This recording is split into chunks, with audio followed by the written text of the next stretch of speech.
Hello friends, आज मैं lasso आपलोकर ओसৰত এটা ভিডিঅ' আৰু এই ভিডিঅ'টোত মই আজি আপোনালোকক দেখুৱাম যদিহে কিবা কাৰণত আপোনালোকৰ মোবাইলত বেয়া এডছ বা ভিডিঅ' আহিছে তেতিয়াহ'লে আপোনালোকে কেনেকৈ বন্ধ কৰিব। এতিয়া এই ভিডিঅ'টোত আপোনালোকে দেখিলৈ পাব আপোনালোকে গৈ পেলাই পোনপ্ৰথমে সেটিং এপটো ওপেন কৰি ল'ব লাগিব। আপোনালোকে দেখি পাইছে সেটিং এপটো, সেই সেটিং এপটোত গৈ পেলাই আপোনালোকে পোনপ্ৰথমে ওপেন কৰি ল'ব লাগিব। তাৰ পিছত আপোনালোকে ইয়াতে আহি পৰিব আপোনালোকে গুগল অপচনটো দেখি পাইছে, গুগল অপচনটোত আপোনালোকে ক্লিক কৰিব লাগিব। গুগল অপশনত ক্লিক কৰাৰ পিছত আপোনালোকৰ এনেকা ধৰণৰ এটা ইণ্টাৰফেচ শ্ব' কৰিব আৰু ইয়াতে আপোনালোকৰ লিখা থাকিব মেনেজ ইউৰ গুগল একাউণ্ট। সেই মেনেজ ইউৰ গুগল একাউণ্টত গৈ আপোনালোকে ক্লিক কৰিব লাগিব। তাৰপিছত আপোনালোকৰ ইয়াতে দেখি পাব ডাটা এণ্ড প্ৰাইভেচি বুলি লিখা আছে। ডাটা এণ্ড প্ৰাইভেচিত আপোনালোকে কি কৰিব লাগিব, ক্লিক কৰিব লাগিব।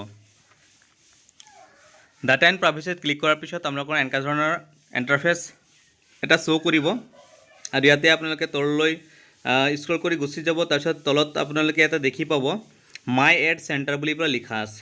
মাই এড চেণ্টাৰ বুলি পেলাই অপশ্যনটো দেখি পাইছে, তাতে আপোনালোকে ক্লিক কৰিব লাগিব।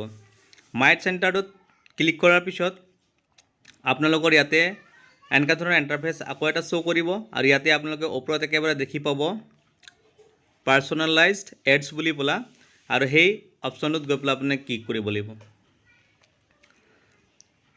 অপশ্যনত ক্লিক কৰাৰ পিছত আপোনালোকে ইয়াতে দেখি পাব তলতে একেবাৰে টাৰ্ণ অফ বুলি পেলাই লিখা আছে। টাৰ্ণ অফ অপশ্যনটোত আপোনালোকে ক্লিক কৰিব লাগিব। টাৰ্ণ অফ অপশ্যনটোত ক্লিক কৰাৰ পিছত আপোনালোকৰ ইয়াতে এনেকা ধৰণৰ ইণ্টাৰফেচ শ্ব' কৰিব আৰু তলতে গট ইট বুলি লিখা আছে, গট ইট বুলি অপশ্যনটোত ক্লিক কৰি দিব। তাৰপিছতে আপোনালোকে বেক হৈ যাব। বেক হোৱাৰ পিছত আপোনালোকে ইয়াতে দেখি পাইছে এডছ বুলি পেলাই ADS এডছ সাৰ্ভিস অন দিছ ডিভাইচৰ তলত এডছ বুলি অপশ্যন আছে। এডছ অপশ্যনটোত আপোনালোকে ক্লিক কৰিব। তাৰপিছত ইয়াতে আপোনালোকৰ গেট নিউ এডভাৰটাইজিং ID বুলি পেলাই লিখা আছে, সেই তাতে আপোনালোকে ক্লিক কৰিব লাগিব। ক্লিক কৰাৰ পিছত আপোনালোকে ইয়াতে মেছেজ এটা আহিব গেট নিউ এডভাৰটাইজিং ID, ঠিক আছে। তাৰপিছত আপোনালোকে ইয়াতে দেখি পাইছে কনফাৰ্ম, এইটো আপোনালোকে পঢ়ি ল'ব। তাৰপিছতে আপোনালোকে ইয়াতে কনফাৰ্ম বুলি লিখা আছে, সেই কনফাৰ্মত গৈ পেলাই অপশ্যনটোত গৈ পেলাই আপোনালোকে ক্লিক কৰিব লাগিব। ক্লিক কৰাৰ পিছত আপোনালোকৰ ইয়াতে এনেকা ধৰণৰ ইণ্টাৰফেচ শ্ব' কৰিব আৰু ইয়াতে আপোনালোকে দেখি পাব ডিলেট এডভাৰটাইজিং ID বুলি পেলাই, সেই অপশ্যনটোত গৈ পেলাই আপোনালোকে ক্লিক কৰিব লাগিব। তাৰপিছত আকৌ ইয়াতে নীলা বক্সত দেখি পাইছে ডিলেট এডভাৰটাইজিং ID আৰু আপোনালোকে ইয়াতে ক্লিক কৰি দিব লাগিব।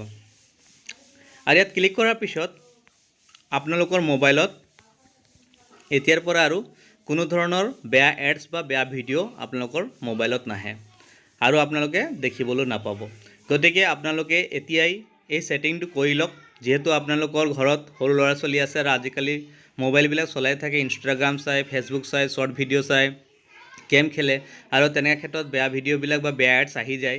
গতিকে সৰু ল'ৰা ছোৱালীৰ মানসিক বেয়া প্ৰভাৱ পৰিব পাৰে। গতিকে আপোনালোকে এতিয়াই সেটিংটো কৰি ল'ব আৰু সকলোৰে ভাল হ'ব। আশা কৰোঁ আপোনালোকে সেটিংটো এতিয়াই কৰি ল'ব। আৰু ভিডিঅ'টো চাওঁতে যদি আপোনালোকে ভাল লাগিছে তেতিয়াহ'লে লাইক, কমেণ্ট, ছাবস্ক্ৰাইব আৰু শ্বেয়াৰ কৰি দিব। আৰু এই ভিডিঅ'টো চাওঁতে আপোনালোকে যিখিনি সময় দিলে তাৰ বাবে মই আন্তৰিকতাৰে অশেষ বহুত ধন্যবাদ দিছোঁ। আৰু ভিডিঅ'টো কিন্তু লাইক, কমেণ্ট, ছাবস্ক্ৰাইব আৰু বন্ধু বান্ধৱকলৈ শ্বেয়াৰ কৰিবলৈ নাপাহৰিব আৰু লগতে বেল আইকনটো দবাই দিব। আৰু আপোনালোকে ভিডিঅ'টো চাওঁতে সময় দিলে তাৰ কাৰণে ধন্যবাদ।